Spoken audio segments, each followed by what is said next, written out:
But I had very much put that intention out into the world, and now you can bet I'll be adding the speaking tab back to my website very soon.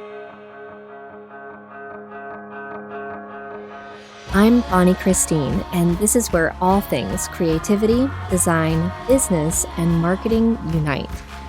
I'm a mama living in a tiny town tucked right inside the Smoky Mountains, running a multi-seven-figure business, doing the most creative and impactful work of my life.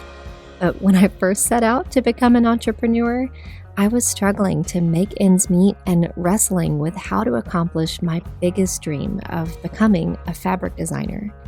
Fast forward to today, I'm not only licensing my artwork all over the world, but also teaching others how to design their creative life and experience the same success.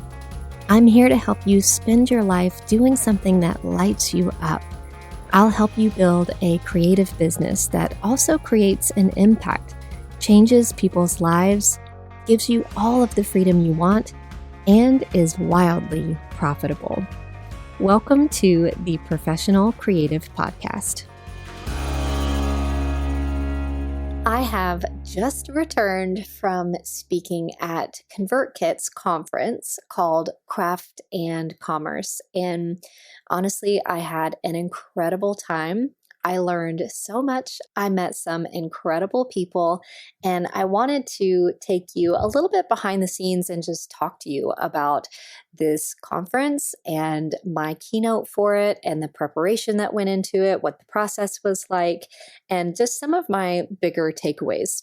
I first just want to talk about ConvertKit. ConvertKit is my email service provider, and I truly cannot believe their commitment to supporting creators. Their whole mission is to support creators. And so they are the ones who were able to film a documentary on me, and it just released a couple of weeks ago. You can go watch that if you want. We'll link to it over on the show notes for today's episode.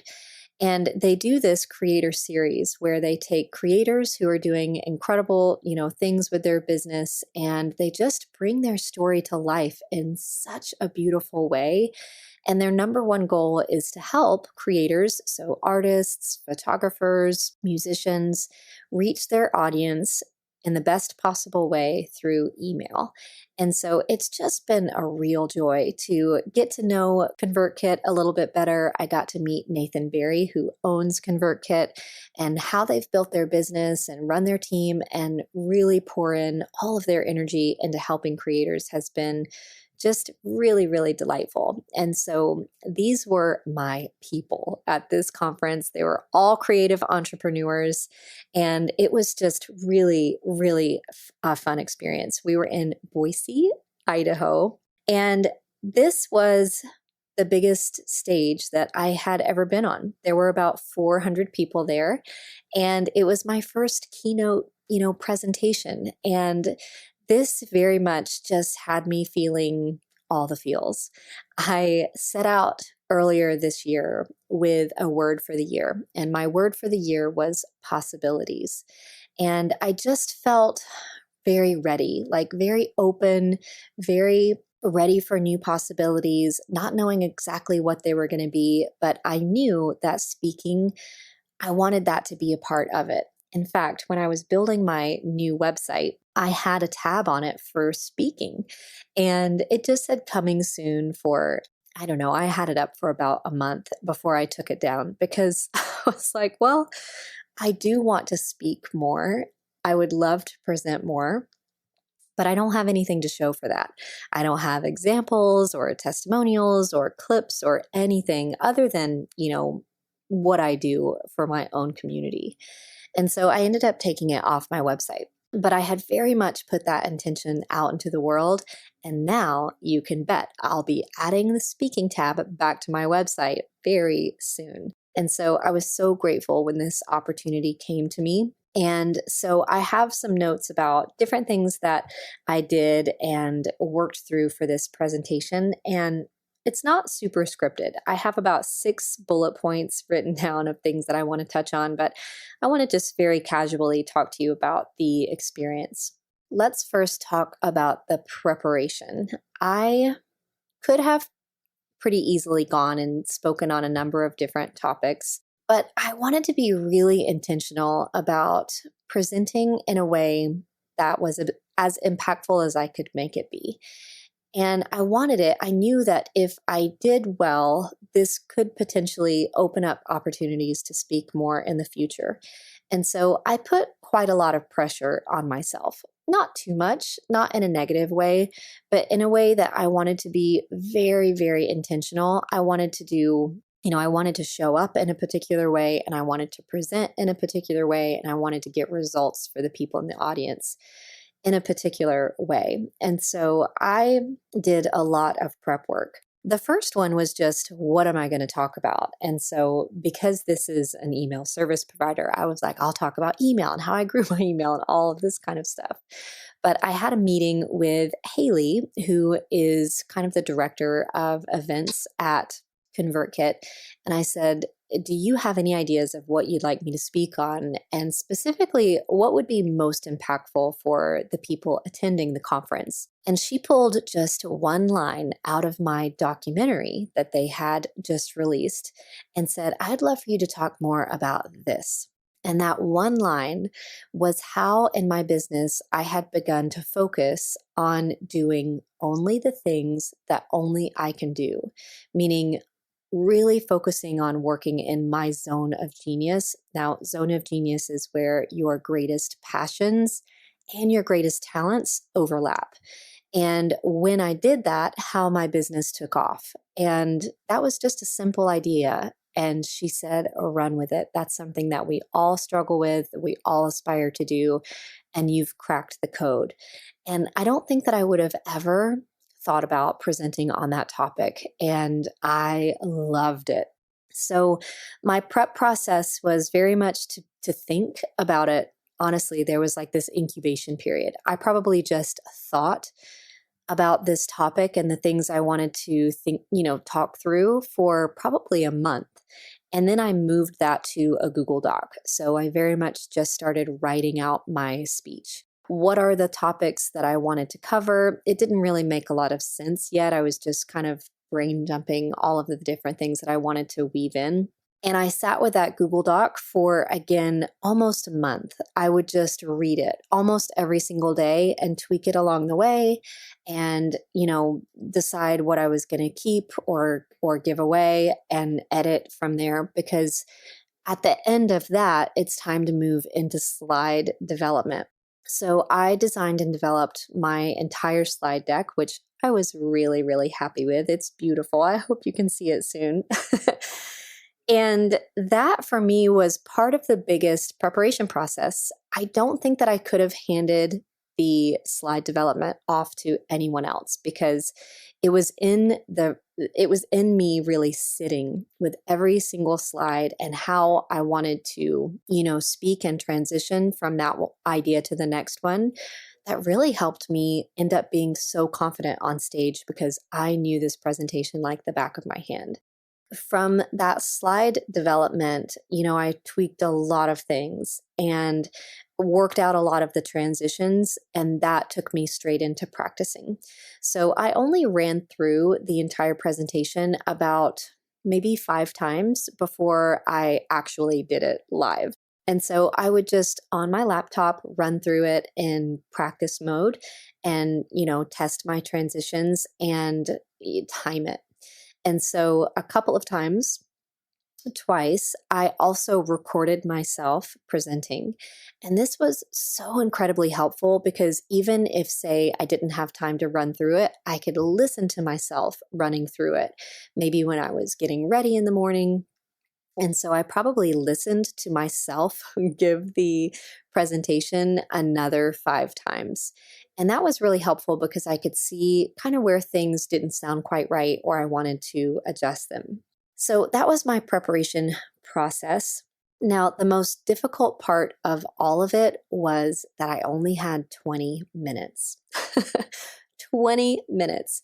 And I think 20 minutes is a lot more difficult than, let's say, 60 minutes, because I just would love to have the freedom to kind of tell stories and talk about things in a deeper way. 20 minutes was very difficult. And so I started with like 72 slides and I had to work it down to, I believe I ended up at 38 slides. And every time I worked through the presentation, I was coming in at like 23 minutes. And to be respectful to the conference, I very much wanted to cut it back to 20. And I couldn't cut anything out. I thought at that point, it would just not even make any sense anymore. So I spoke with Haley. She said, we've got buffer on both ends of your presentation. Go for it. Like go with how it's running. And so I kept it the way it was. Now, the last part of this prep process was a tech check. And I wanted to talk about it because it was actually my least favorite part of the entire preparation process. The tech check was the day of my presentation. So I was going on stage at 9:40 and my tech check was at 7:15 that morning. So I was staying just a block away from the conference venue. And so I went at 7:15 in the morning and was just ready to kind of run through my slides, go out on stage, test the mic, get fitted for the mic and that kind of thing. But it was really awkward. It was very quiet. Nobody was there yet. And also had to get my slide deck over to the tech people there. I couldn't find a font. And, you have to have all your fonts, right there with it. I had to download one. I just felt a little bit flustered. And then, as you can imagine, like you walk out on stage to an empty, stadium or studio. And it's just like, what am I supposed to do? Am I really supposed to pretend this is full of people? Like, I just can't do that very well. So I was like, test, mic's working, all is good. Like, all right, let's go. So I just felt a little flustered after that and had to shake it off a little bit. Went back to my room and just kind of got my head in the game. So I'll come back to that in a minute because obviously it ended up being completely fine. So preparation process, that's what it looked like. Are you tired of spending hours crafting the perfect email only to be met with crickets in your inbox? Or worse, having your emails end up in your subscribers' spam folders? I know that feeling, which is why I switched to ConvertKit as my email service provider many years ago. ConvertKit is the email marketing platform built by creators for creators. With ConvertKit, you can easily create and send beautiful, personalized emails that your subscribers are not only going to open, but also love. They have a drag and drop email editor that makes it easy to design emails that look and feel professional without any coding. Plus, their powerful automation tools make it easy to send the right message to the right person at the right time. But that's really not all. ConvertKit's tagging and segmenting tools make it so easy to send targeted messages to your subscribers based on their interests and behaviors. So for example, you can imagine that on my email list, I have people who are interested in buying my fabric to use in their projects, and then also people who want to learn how to design their own fabric. And so through ConvertKit's tagging system, I can communicate to those two different groups of people so that I don't ever have to worry if I'm bugging the other group with something that they're not interested in. You can also use ConvertKit to actually build out a page and a form so that you can easily grow your email list and turn subscribers into customers. So you know that we always want you to be growing your email list. And I can tell you that if you dive into ConvertKit, you can start adding subscribers to your email list within a day of focused effort. It's not that difficult. It's super easy to set up.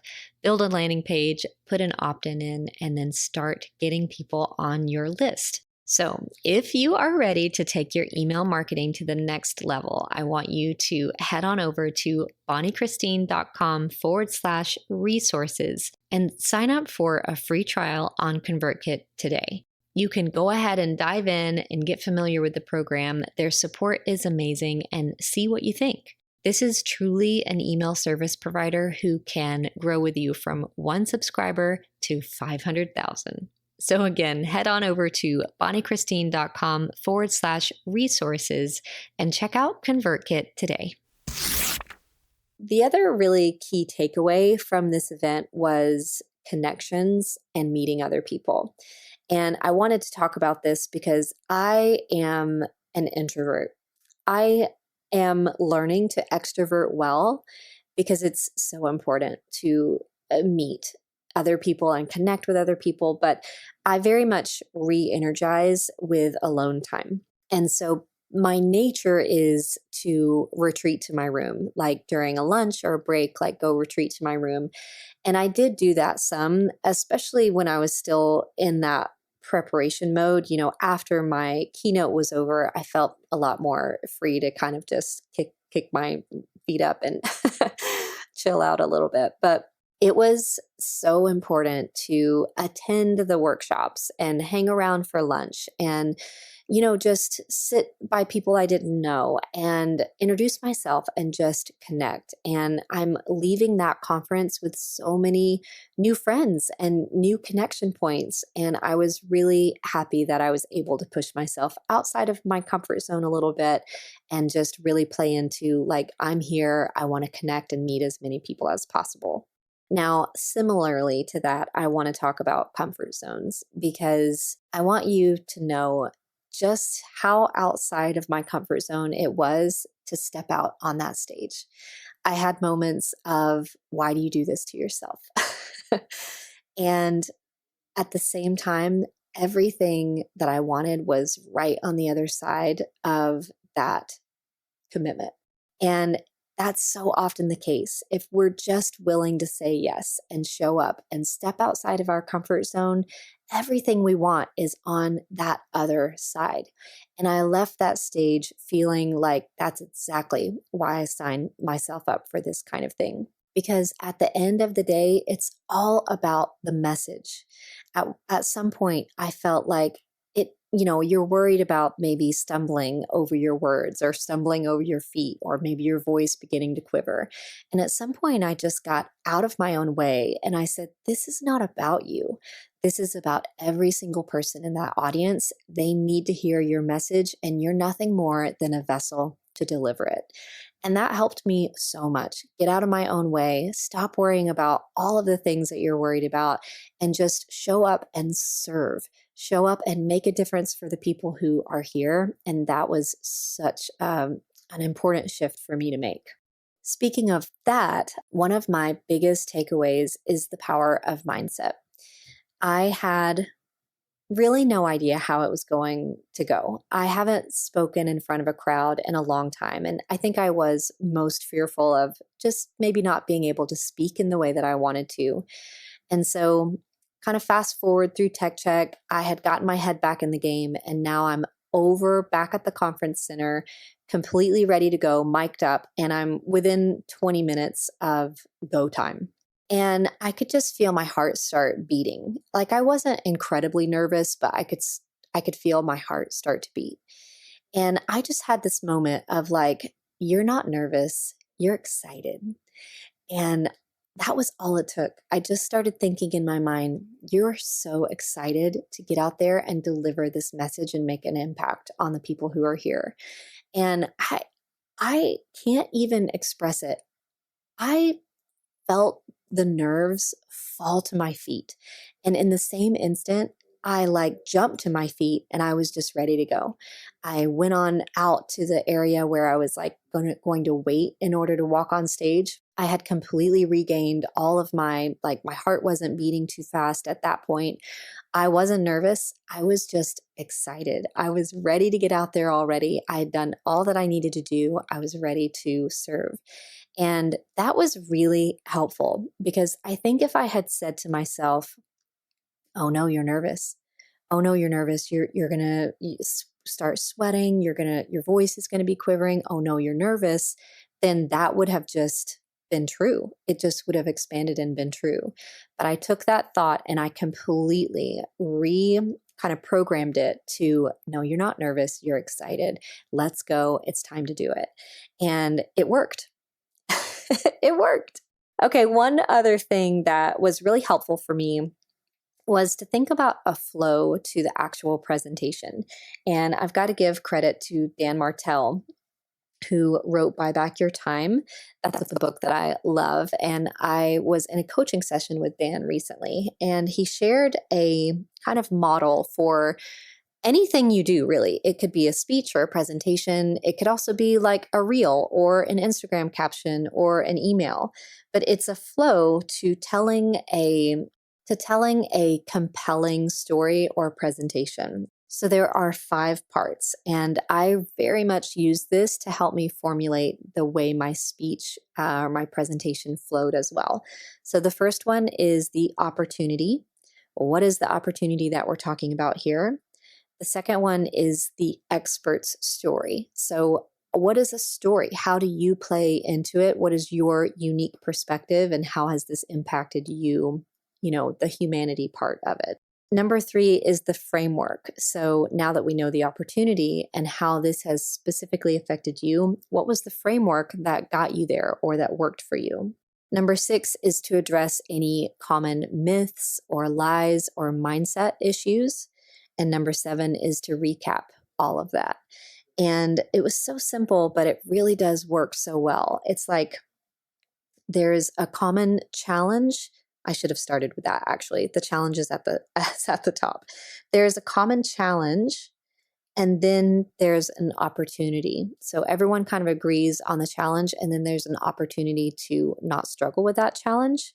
So I'll go from the top one more time. Challenge, opportunity, expert story, framework, myth or mindset, recap. And I loved that so much. It was very helpful for me when I was thinking about the speech. And so I knew that I wanted to tell a story. I know the power of story. And by story, I mean a personal story that people can just connect with. And so for this particular presentation, I told a story about one time I planted a garden that didn't get enough sun and didn't produce anything. But I wove that story through the entire presentation. And if you can think back, like I can remember stories much better than I can remember lessons. I have to generally review my notes after someone presents to get the lessons out of it. But if they told a story, I'm immediately can connect the lesson that they told along with the story. This doesn't come super naturally to me. I have things happen every day, right? But I don't often recognize the story that could be shared from it. And so about a year ago, I started just trying to be more intentional about thinking about the stories of my life. They don't have to be huge, big things, right? Just little stories. You likely remember one I told about Ollie getting her ears pierced and how she said at the end, I did it. And so that's a podcast episode from a couple of months ago. I'll link that in the show notes as well.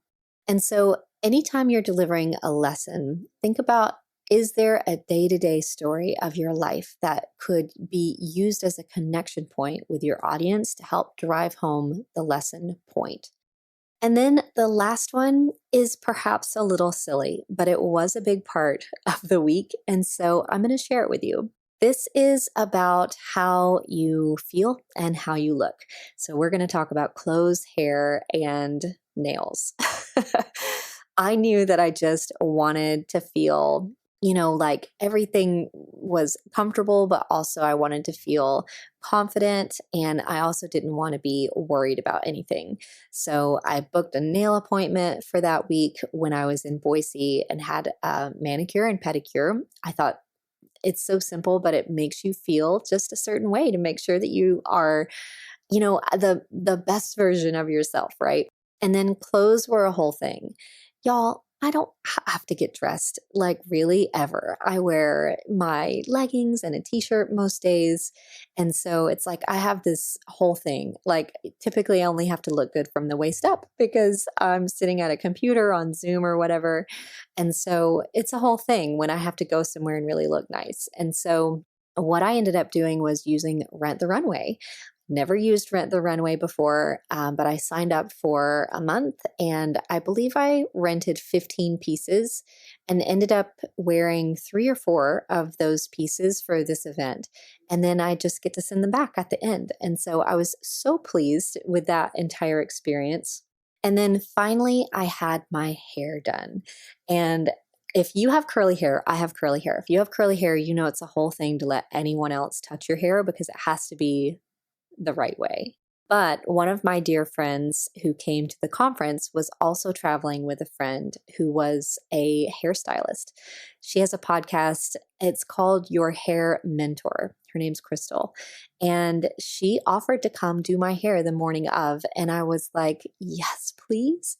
So we had a little session. I told her how I wanted it. And just taking that off of my plate was such a relief. I know, whatever. It's a little silly, but just not having to worry about those little details at a big event like that was honestly one of the nicest things. So those were my key takeaways. Now I am awaiting the release of this presentation.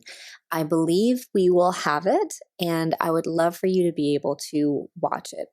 So it's not available yet, but I will be putting it on my website whenever it is available. So you can check at bonniechristine.com/SOS to freedom. That's the URL where I'll be putting it. I'll also link that in today's show notes. But if you want to check to see if it's released yet, it's bonniechristine.com/SOS to freedom. I also have my documentary listed there, as well as all of the free resources that I gave the audience. So you can go check those out over there. Thank you for tuning in. Thank you for cheering me on last week. It was one of the most exciting things that I've done, and I had so much fun bringing you along with me. Friends, create the beauty that you want to see come alive in the world. And remember, there's room for you.